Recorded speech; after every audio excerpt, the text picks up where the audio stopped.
আসসালামু আলাইকুম, সবাইকে স্বাগত জানাচ্ছি নিউজ ইনসাইডে। আমাদের দেশে একজন স্বরাষ্ট্র উপদেষ্টা আছে, আপনারা কি জানেন তিনি কোথায়?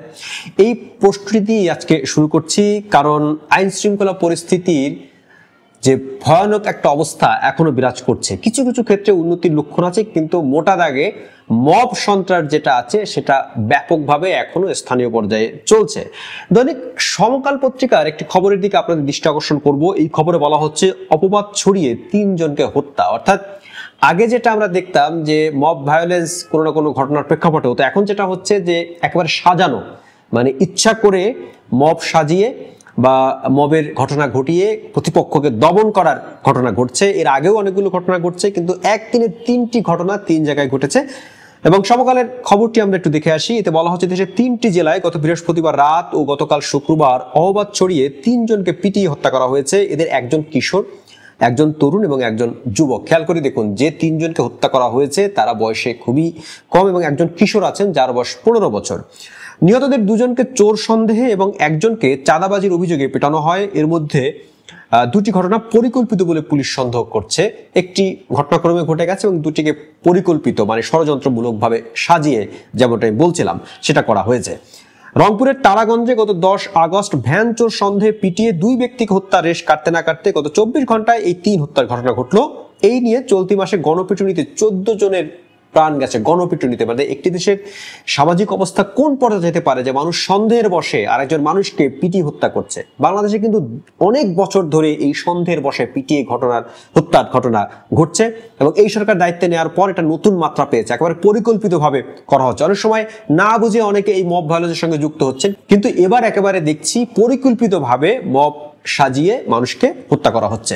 শুক্রবার চট্টগ্রামের ফটিকছড়িতে এক কিশোরকে টাকা চুরির অভিযোগে পিটিয়ে হত্যা করা হয় এবং হাতিয়ায় বৃহস্পতিবার রাতে চোর সন্দেহে গণপিটুনিতে প্রাণ গেছে বিদ্যুৎ উন্নয়ন বোর্ডের এক শ্রমিকের। কুমিল্লায় বৃহস্পতিবার রাতে চাঁদাবাজির অভিযোগে হাত পা বেঁধে এক যুবককে পিটিয়ে হত্যা করা হয়। চাঁদাবাজি, চুরি ও ছিনতাইয়ের অভিযোগে কোতোয়ালি মডেল থানায় তার বিরুদ্ধে 3টি মামলা আছে। তো আইন ও সালিশ কেন্দ্র তারা জানাচ্ছে যে চলতি বছরের জানুয়ারি থেকে জুলাই পর্যন্ত 7 মাসে গণপিটুনিতে নিহত হয়েছেন 103 জন। 103 জন নাগরিককে জনগণ এক জায়গায় হয়ে পিটিয়ে হত্যা করছে। দেশের আইন শৃঙ্খলার দিকে এটা একটা বৃদ্ধাঙ্গুলি এবং আইন শৃঙ্খলা বলতে আসলে কিছু আছে কিনা সেটা নিয়ে প্রশ্ন উঠতে পারে। এবং আহত হয়েছেন 266 জন, তারা ভাগ্যক্রমে বেঁচে গেছেন বা আহত হয়ে বেঁচে আছেন। নিহতদের মধ্যে ঢাকা বিভাগে 51, চট্টগ্রামে 21, ময়মনসিংহে 13, বরিশালে 11, খুলনায় 6, রাজশাহীতে 5, রংপুরে 4 ও সিলেটে 2 জন রয়েছে।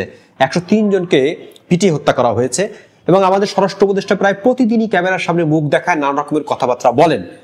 তো এখন এই যে এতগুলো ঘটনা ঘটলো, এর বাইরেও অনেক আইন শৃঙ্খলার জনিত ঘাটতির অনেক ধরনের অপরাধ কিন্তু ঘটছে। চাঁদাবাজি ঘটছে, ছিনতাই ঘটছে, ঘরে ঢুকে ব্যবসায়ীকে গুলি করা হচ্ছে, চাঁদাবাজরা খুব বেপরোয়া হয়ে উঠছে। ছিনতাইয়ের ঘটনা তো মাঝখানে একেবারে রমরমা একটা অবস্থা আমরা দেখতাম, কিন্তু সেই জায়গায় এখন চাঁদাবাজদের দৌরত্ব ক্রমশই বাড়ছে। স্বরাষ্ট্র উপদেষ্টা শুধু মিডিয়ায় কথা বলেই যাচ্ছেন।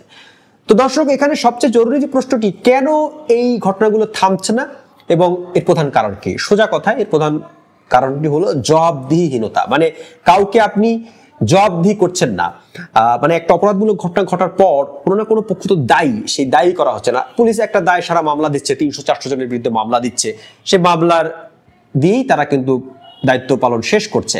কিন্তু এই যে গণপিটুনি ঘটনা ঘটছে, এটা কিন্তু শুধু অপরাধমূলক দৃষ্টিকোণ থেকে দেখাই উচিত নয়। এটা কিন্তু আরো একটি পার্সপেক্টিভ এটা আছে, সেটা হলো যে মানুষ কেন এত হিংস্র হয়ে উঠছে, সব বিষয়ে গবেষণা করা দরকার। এসব সামাজিক যে অধপতন, এটাও কেন ঘটছে, এটাও দরকার। দীর্ঘমেয়াদে প্ল্যান নেওয়া দরকার।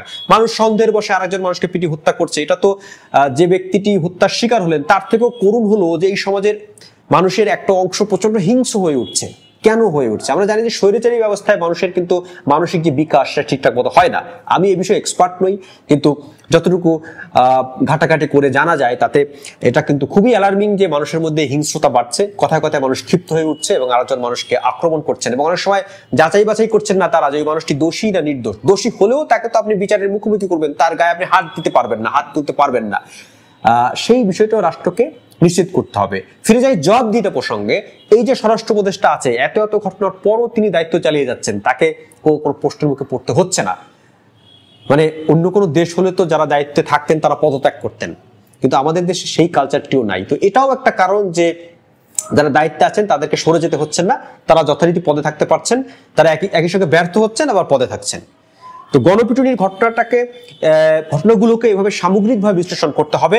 মানুষ কেন সহিংস হয়ে উঠছে এটা যেরকম দেখতে হবে, যারা এই ঘটনা ঘটিয়ে ষড়যন্ত্রমূলকভাবে মানে এই হত্যার ঘটনা ঘটাচ্ছে তাদেরকে বিচারের মুখোমুখি দ্রুত করতে হবে, সেই সঙ্গে যারা পদে আছেন তাদেরকে জবাবদিহি করতে হবে। এরকম যখন আপনি সামগ্রিক বা সার্বিক একটা পদক্ষেপ নিতে পারবেন তখন এই ঘটনাগুলো কমে আসবে। আর সবচেয়ে বড় কথা হলো, দেশে একটা গণতান্ত্রিক ধারা বিকশিত হলে মানুষের ভিতর সহিষ্ণু মনোভাব কিন্তু তৈরি হয়। স্বৈরাচারী ব্যবস্থায় এই সহিষ্ণুতা থাকে না, মানুষ অসহিষ্ণু হয়ে ওঠে নানা কারণে, আরো অনেক কারণ আছে। তো আশা করি এখন এই যে পরিবর্তিত সরকার, তারা এসব বিষয়ে একটু মনোযোগ দেবেন এবং শুধু এটার একপাক্ষিক দৃষ্টিকোণ থেকে না দেখে মানে পুরো ঘটনাটাকে তারা বিশ্লেষণ করবেন এবং সমাধানের চেষ্টা করবেন। দর্শক, আপনারাও আপনাদের মতামত জানান যে কেন এই গণপিটুনির ঘটনা ঘটছে এবং এগুলো মোকাবেলার জন্য আসলে কি করণীয়। আমার চ্যানেলটি নতুন, অবশ্যই সাবস্ক্রাইব করবেন। কথা হবে নতুন কোনো ভিডিওতে। আজ এ পর্যন্তই।